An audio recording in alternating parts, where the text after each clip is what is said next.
Приветствуем наших подписчиков и гостей канала Эзотерика для тебя, друзья. Мы вас всех приветствуем в изобилии и достатке. Сегодня в этом видео мы с вами уделим внимание народным приметам на 1 ноября.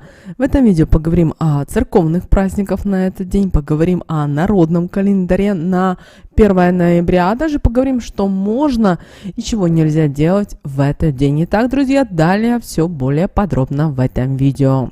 Итак, друзья, православная церковь именно 1 ноября почитает память священномученика Садака. Это епископ персидский, который занял епископский престол в персидских городах Ктесифоне и Салике после того, как пострадал его предшественник епископ Симеон. И вы знаете, этот день, 1 ноября, называли Днем Святого Садака, потому что это считался небесным покровителем умерших без покаяния. Но давайте посмотрим, что же нам говорит притча. Итак, святой Садак однажды увидел пророческий сон. Ему приснилась лестница, которая спускалась с неба. Наверху лестницы находился святой Симеон, а на земле сам Садак. И Симеон призвал его к себе и сказал: «Поднимись ко мне, Садак, и не бойся. Вчера вошел я, а ты войди сегодня». Епископ расценил этот сон как предсказание будущих мучений, которые выпадут на его долю. Поэтому он подготовил клир и призвал всех верующих людей, пока еще находившихся на свободе, позаботиться о спасении души. Примерно через год воины, которых направил царь Сапор, схватили епископа Садака с его клиром, а также монахов и других крестьян. Всего около 128 человек. Их заключили в темницу, где держали на протяжении 5 месяцев, мучая и заставляя отречься от веры. Но, видя постоянство и твердость узников, их посекли мечом. Во время казни мученики прославляли Господа Бога, и это событие произошло в 342-344 году. Наши предки к святому Садаку обращались с особой молитвой об избавлении от напрасной смерти. По преданию, когда мученика Садака подвергли тяжким страданиям за исповедание Христа, он молился Богу и просил, чтобы того, кто призовет Господа имени Его ради, удостоили спасения. Также в этот день, 1 ноября, православная церковь отмечает праздник в честь перенесения мощей Иоанна Рыльского, являющегося святым болгарской православной церкви и считающегося покровителем Болгарии. Иоанн Рыльский был основателем Рыльского монастыря и похоронен в общей могиле на монастырском кладбище. Через 30 лет после своей смерти он явился во сне к настоятелю Рыльского монастыря и обратился к нему с просьбой перенести его мощи в небольшой город Средец, предвещая ему большое величие в будущем. Сегодня этот город известен как София и является столицей Болгарии. Также 1 ноября православные верующие вспоминают Иоанна Кронштадтского. Он мог возвращать к праведной жизни людей, которые сбились с верного пути. Ему молятся, когда люди теряют работу, оказываются в бедственном положении или просят помочь в борьбе с тяжелым недугом. Мы вам в описании к этому видео оставим молитвы, которые рекомендуем прочитать в этот день, 1 ноября. А вот в народном календаре 1 ноября издавна считался днем проводов осени и встречи зимы с морозами. Дело в том, что с этого дня начинался последний осенний месяц, ноябрь. Как вы знаете, дни становятся короче, а ночи длиннее.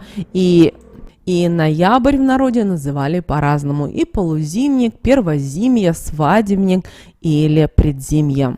В этом месяце стремительно сокращается световой день, и за 30 суток он становится меньше на 1 час. В старину в ноябре активно играли свадьбы, ведь сезон сельскохозяйственных работ давно позади. Урожай собран, а широкая крестьянская душа требует праздников и веселья. 1 ноября в народе этот день называли как проводы осени, Иванов день или конюховый день. Дело в том, что народный праздник 1 ноября называется Ивановым днем в честь почитаемого святого небесного покровителя усопших, не успевших покаяться. Также этот день называли проводами осени, поскольку зима становилась ближе, наступали морозы и шел первый снег. Издавна в праздник наблюдали за погодой и пытались предсказать, каким будут зима и весна. Говорили, 1 ноября в конюшнях шкоду делает домовой. Из-за него у кобыл взъерошены гривы, а жеребцы стоят на дыбах.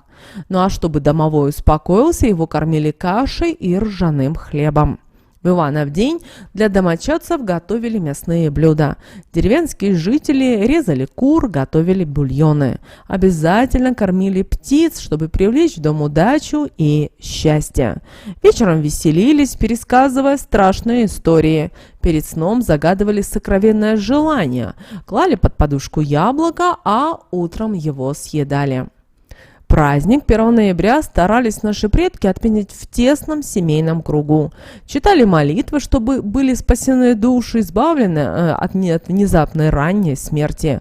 Зажигали в этот день церковные свечи, обязательно обходили все комнаты в доме, чтобы очистить их от зла. И вы знаете, с Иванова дня начинались сильные морозы, а это означало, что осень перестала царствовать над природой и пришла ей на смену зима. Ну а чтобы не обидеть эти две поры года, устраивались достойные проводы первой и встреча второй. У входной двери обильно раскидывали листья, сверху клали домотканную дорожку, по которой должна была зайти в дом зимушка-зима. Также на проводы осени 1 ноября принято было забивать кур и готовить из них различные блюда.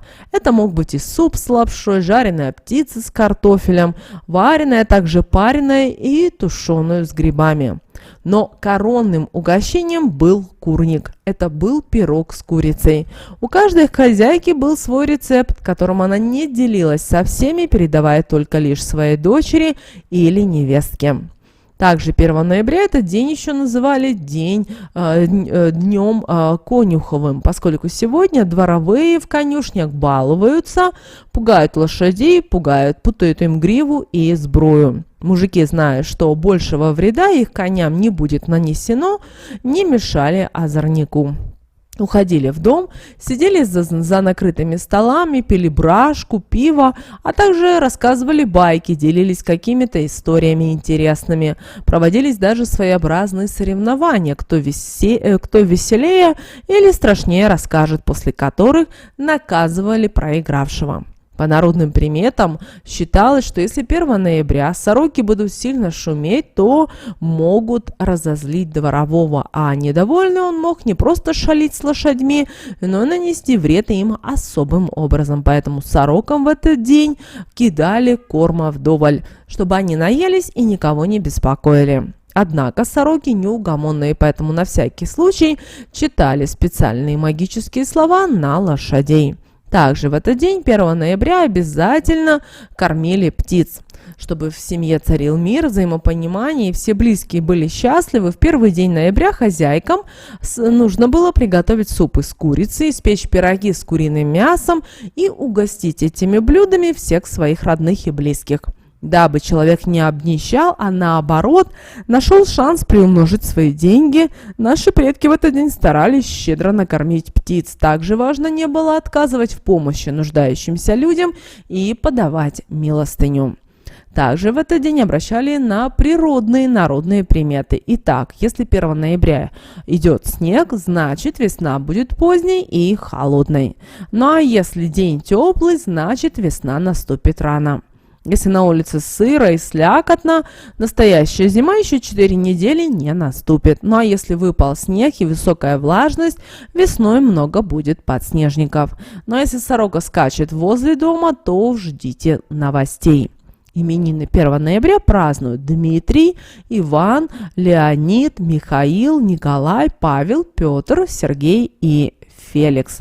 Люди, рожденные 1 ноября, это те люди, которые любят жизнь. Они энергичные, амбициозные и решительные, обладают беспокойным духом и имеют целеустремленный характер.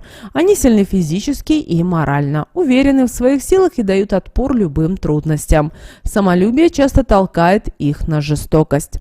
Родившиеся в этот день постоянно отвоевывают свое место под солнцем. Они никогда не упускают своего, идут по головам к заветной цели. Да, их не волнуют другие люди, главное для них – это результат. С другой стороны, это двойственные натуры. Они веселые, общительные, открытые и доброжелательные. В то же время периодически склонны к длительному унынию, хитростям, скрытности и немногословности. Окружающие с опаской относятся к ним и не решаются им довериться. Отличительная особенность таких людей – это то, что у них развита интуиция. Они отлично понимают окружающих и их психологию, однако им сложно до конца разобраться в себе и в своем характере. Прекрасным оберегом для вас может стать браслет с крошечными колокольчиками. Он не только способен отпугивать нечистую силу, но и приносить удачу своему обладателю. Другим талисманом этого дня является морская ракушка, декорированная бисером. Как в живой природе, она обеспечивает своему обладателю мощнейшую защиту от всевозможных негативных факторов. Тем, кто желает обрести свою истинную любовь или познакомиться с новыми интересными людьми, необходимо носить при себе черную жемчужину. А вот людям, рожденным 1 ноября, свойственна чрезмерная болтливость и наивность, поэтому им стоит отдавать предпочтение украшениям из граната. Это минерал, который поможет умерить излишнюю разговорчивость и направить энергию в правильное русло. Сны на 1 ноября могут указать вам на какие-то незавершенные дела. Те, кто тормозят ваше развитие, это духовное или материальное. Возможно, вы про них уже забыли, поэтому с трактовкой сновидений могут быть проблемы.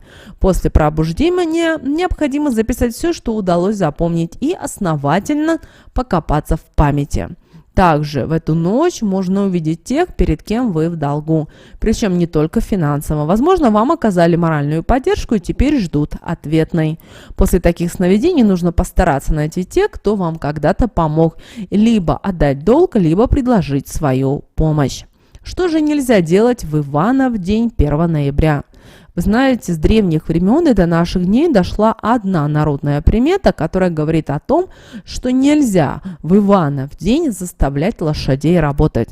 Дело в том, что на Руси 1 ноября, как мы сказали уже ранее, называли это конюховым днем, когда дворовой дразнит лошадей, пугает их, дергает за гриву кобыл и на дыбы поднимает жеребцов.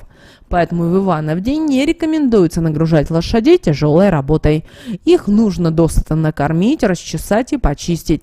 Тогда они холода переживут в добром здравии и полные сил. Нельзя 1 ноября вечером работать. Надо собраться всей семьей и поесть блюдо из курицы. Главное, чтобы на столе был суп-лапша со свежей курятиной. На второе нужно подать птицу в жареном виде и обязательно приготовить курники. Курники – это закрытые пироги с уложенными слоями рисом, курицей, луком и яйцами, которые перекладываются блинами. После сытного ужина в Иванов день принято было рассказывать страшные истории. Делалось это для того, чтобы порадовать домового, который очень любит такие рассказы. Также ни в коем случае нельзя 1 ноября гнать прилетевшую на крышу сову. Тот, кто ослушается данного запрета, привлечет в свой дом горе или даже смерть. Пусть птица посидит, а после улетит, забрав с собой все горести и печали. Также нельзя в Иванов день оставлять на ночь на улице сушиться нательное белье. По народной примете в него может залететь злобный дух, который после вселится в тело человека, и тот начнет хамить, ругаться, творить зло и сквернословить. Не стоит 1 ноября убивать пауков, поскольку считается, что в их тело вселяются умершие родные и близкие, которые решили посетить свой дом. Тот же, кто посмеет убить паука в Иванов день, в будущем встретится с 7 бедами, которые будут связаны с разными сферами жизни. Это с любовью, со здоровьем, работой, деньгами, дружбой, успехом и счастьем. Ни в коем случае нельзя 1 ноября оборачиваться на звуки шагов за спиной. По народной примете, если так сделать, то может нечисть вселиться. Также запрещается в Иванов день жадничать. Особенно это касается птиц. Каждой птичке, прилетевшей во двор 1 ноября, нужно обязательно насыпать зерен. Чем больше птичек будут накормлено в этот день, тем больше счастья и удачи будет ждать человека в будущем. Друзья, вот такой у нас с вами день. 1 ноября. Мы надеемся, что наши советы и наши рекомендации вам помогают в жизни. С вами, как всегда, был канал Эзотерика для тебя. Обязательно подписывайтесь на наш канал, обязательно ставьте лайк этому видео, обязательно поделитесь этим видео с теми, кого вы любите, кого вы цените, кому вы желаете мира, любви и гармонии. Друзья, ну а прямо сейчас на экране вы видите 2 всплывающих окна. Это следующие рекомендованные видео именно для вас. Нажимайте на то видео, которое вам на интуитивном уровне понравилось больше, и смотрите. Всех вам благ, друзья, услышимся в следующем видео.